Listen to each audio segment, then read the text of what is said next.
Valerie Greenwell and welcome to Quilt Artistry.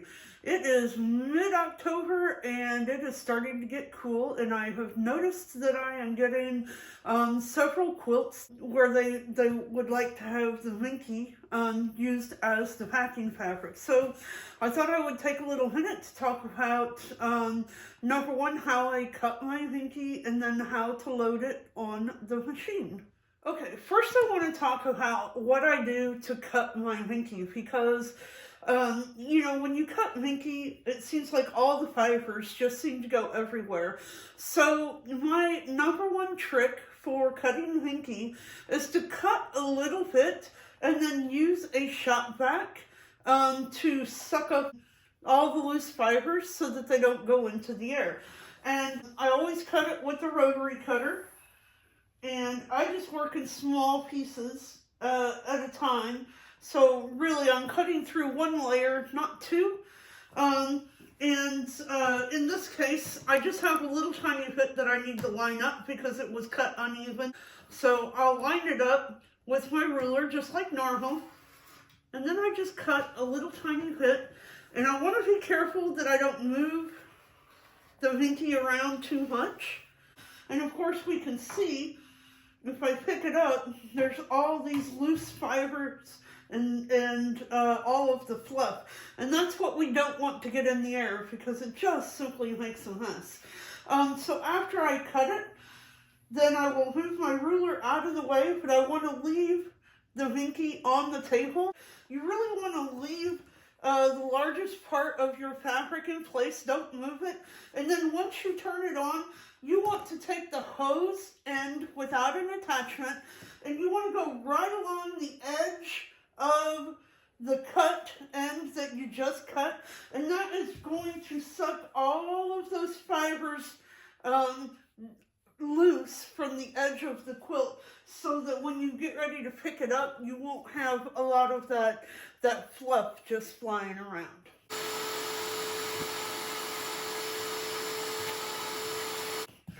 Now, when I take this over to my machine and I get ready to load it, there is a stretchy side to Minky and there is a non-stretchy side. The side that does not stretch would be the selvage edge. It does not have any stretch at all. So this is what they call a two-way stretch, okay?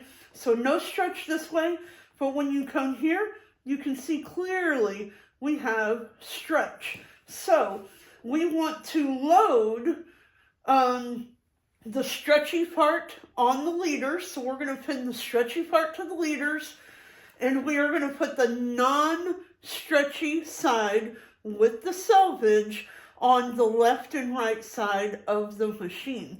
That is going to prevent your quilt from getting stretched too much when you roll it. Okay, I am loading my Minky onto my leaders, and I use red snappers.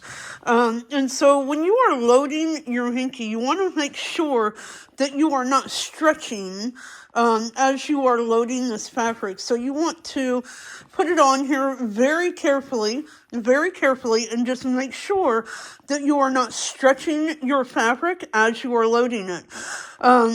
This is a small piece of Minky, and I didn't want to stretch it all the way over the back, so I just have it gently draped along the side. And of course, this is the selvage edge here. I'm going to come over here to my rollers, and I am just going to roll it very carefully. Get just enough to put a little bit of tension on it. You'll see I'm not tight on the sides at all. And this is really what you want. You don't want to have any stretch to this at all. Okay, I have my quilt completely loaded. As you can see here, I have the Minky on the back, and this is a dot Minky.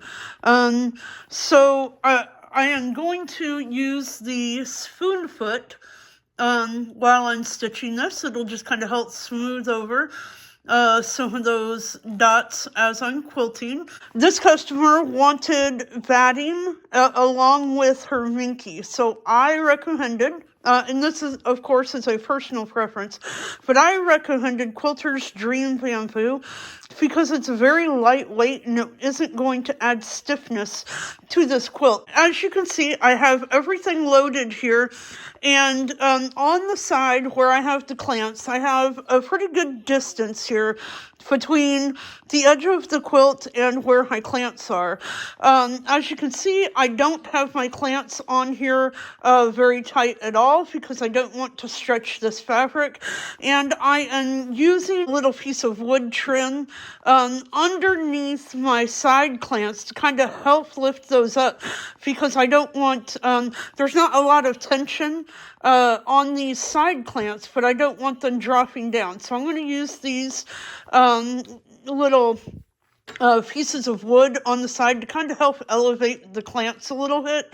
If you have a yardstick, depending on the size of your machine, a yardstick also works very nice on that side. I am using regular omni thread.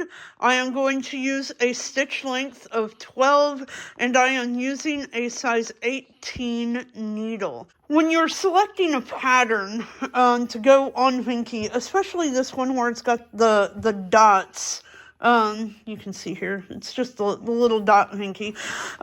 You want to select a pattern that is not going to be very dense. The pattern that I'm working with today is called Stars and Loops Simple Edge to Edge 003 by Sweet Dreams Quilt Studio. It's a little bit more than a meander with the stars, but it's not going to be very busy. And so I think it's going to go across the top of this quilt very nice. So I'm going to get this going, and then we'll come back after I get a row stitched, and we'll see what it looks like. Okay, so as you can see, this is stitching beautifully. I don't have any of the Minky pile or anything like that pulling through the stitches. The stitches look great. And I really like the way this is looking. I went ahead and rolled, and you can see on the back, you can see the pattern in the Minky. But it just stitches very nice. Okay, so I have my quilt off of the frame, and I'm ready to trim the edges of this, and I'm going to do the exact same thing that I did before I started, and I'm going to cut just one side at a time, and then I'm going to cut it. I will pull away the scrap and put it in the trash, and then I will use the vacuum to clean up the cut edge of the quilt.